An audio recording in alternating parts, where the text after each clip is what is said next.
Talk about this morning, of course, a satellite picture behind us showing the rain still moving through our area. Good morning. Welcome to Good Day LA. At 4:30, I'm Bobby Castro. Hey there, I'm Brooke Thomas. We do have a lot to get to. Let's get right to Samada with a check on everything going on outside this morning, Samada. Oh, good morning, Brooke. Good morning, Bob. And it continues to still rain out there. A lot of slick roadways, and it's still dark. We're waiting, of course, for sunrise. This is a live look at Long Beach right now. You can see a lot of the raindrops still pouring through Southern California. What is the leftovers or the remnants of what was a tropical storm Hilary? Hilary is pulling north, but it's still allowing for some moisture to get pulled into Southern California. So we're still dealing with some very saturated conditions. Rainfall at this hour, light to moderate, possibly heavy at times in some locations. So another reminder to be extra cautious out there. We continue to have alerts, a flash flood warning still in effect for some of our high desert communities. Flood watch still in place for Palm Springs at this hour.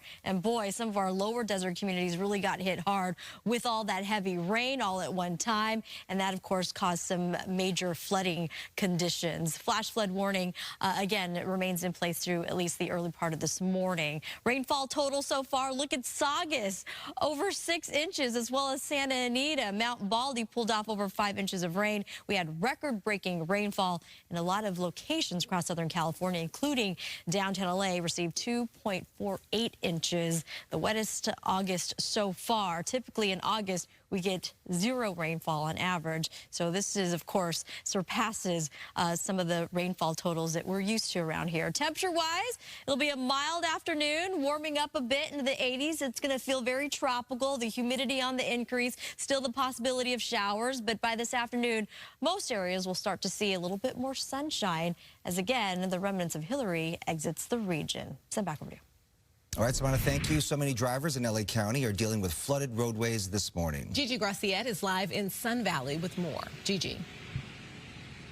Good morning. The 5 freeway through Sun Valley is shut down near Lankershim, and let me show you why. Photographer Tony Butita can give you a better look of all the debris on the freeway. Now, Caltrans is here, and just a short while ago, they began some of the cleanup, but they really have their work cut out for them because there is mud, there is debris, there are cones, foliage, just everything and anything on the freeway after this. Take a look.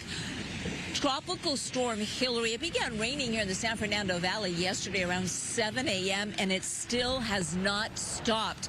And that caused quite a mess for people out driving. You can see cars were stuck, and not only on the freeways. We saw this happen around Sherman Way and Laurel Canyon in North Hollywood. The 5 freeway, though, really taking a hit yesterday. We saw one SUV that had water up to past its driver's side door, up to the driver's side, driver and passenger side window. Unclear how those folks got out, if they were able to wait it out or if they got out before that water just kept on rising. That forced the closure of the freeway. Many intersections and freeways still shut down this morning. And freeways that aren't shut down, well, we've been monitoring the police scanners and police and fire. It has been a relentless nonstop night for them. A lot of accidents on our freeway. So if you have to head out, please allow yourself plenty of time. Again, the 5 North is shut down near Tuxford all the way up to Lankershim, so you'll want to take an alternate route. No word on when they'll get this mess cleaned up. Reporting live, I'm Gigi Graciette. We'll send it back to you. All right, Gigi, thank you.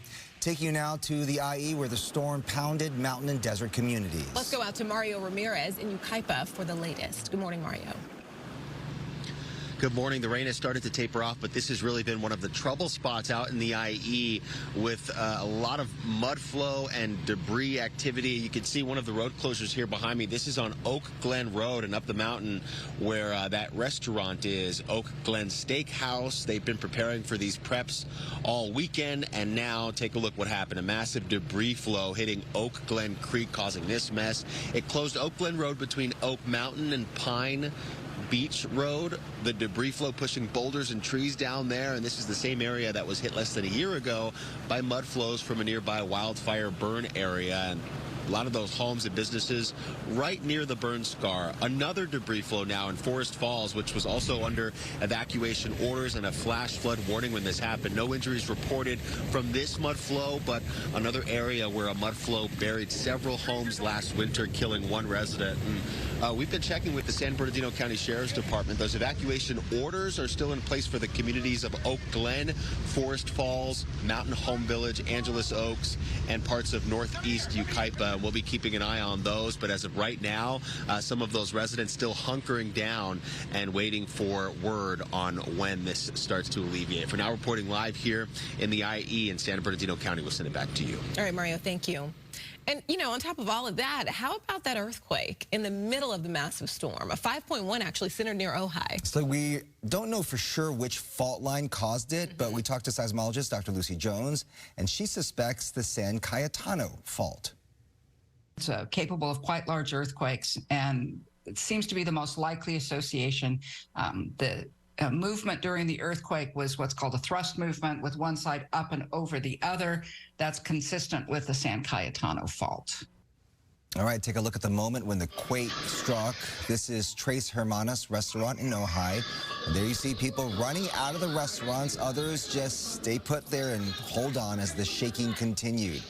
Eventually, one of the employees advised everyone to get outside. This is what the shaker looked like near the epicenter, a home there. Pendant lights shaking from side to side. The shaking continued for several seconds. Santa Clarita resident Joe Finfera described the quake this way. It wasn't a up and down. It was a kind of a side to side thing. So I kind of felt a little bit of like a vibration, and I felt that feeling before.